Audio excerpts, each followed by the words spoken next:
అనుకోని రీతిలో అవి స్వయంకృతాపరాధాలు అనండి, అహంభావం అనండి, ఏదైనా అనండి, వాళ్ళు చేసుకున్నటువంటి తప్పులు వాళ్ళు తీసుకున్నటువంటి గోతుల్లాగా మారిపోయి చివరికి బీఆర్ఎస్ ఉంటుందా, కనీసం ఒక్క స్థానంలోనైనా ఉంటుందా ఉండదా అనేది ఇప్పుడు పెద్ద చర్చ అయిపోయింది అన్నమాట. ఒక్క స్థానమైనా కనీసం వస్తుందా లేదా అనేది. నా అంచనా ప్రకారం అయితే బీజేపీ గతంలో వచ్చినటువంటి ఆ 4 స్థానాలు దక్కించుకుంటే గొప్పే కానీ అంతకు మించి మించకపోవచ్చు అనేది నా అంచనా. బీఆర్ఎస్కి వచ్చిన ఒక్క సీటు రావచ్చు, అది కూడా సికింద్రాబాద్లో రావచ్చు అని చెప్పేసి నేను అనుకున్నా. కిషన్ రెడ్డికి ఏమైనా రేవంత్ రెడ్డి పరోక్షంగా ఏమైనా సహాయపడితే చెప్పలేం కానీ అక్కడ బలంగా మంచి పోటీ ఇస్తుంది బీఆర్ఎస్ అనేది నాకు తెలిసినటువంటిది.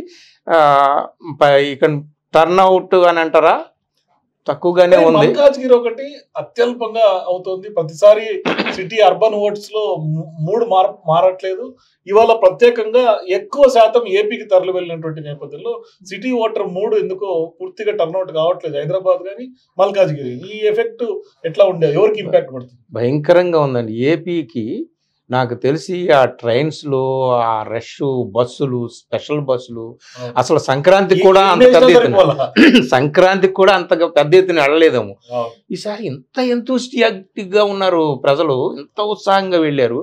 ఇదంతా ఎవరి కోసమో ఏమో మనకు తెలియదు కానీ మొత్తాన్ని వెళ్ళారు. ఇక్కడైతే ఒక నిరాసక్తత, ముఖ్యంగా బీఆర్ఎస్ బాగా తెరమరుగైపోయేటటువంటి స్థితికి రావడంతో ఆ పార్టీ శ్రేణుల్లో, ఆ పార్టీ కార్యకర్తల్లో, ఆ లో క్యాడర్లో అందరిలో కూడా ఒక రకమైన నిరాసక్తత.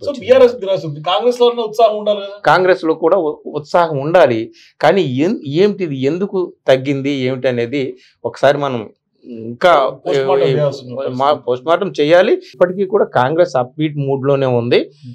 తప్పనిసరిగా 10 స్థానాల్లో అయితే ఖచ్చితంగా రావచ్చని చాలామంది సెపాలజిస్టులు చెప్తున్నారు.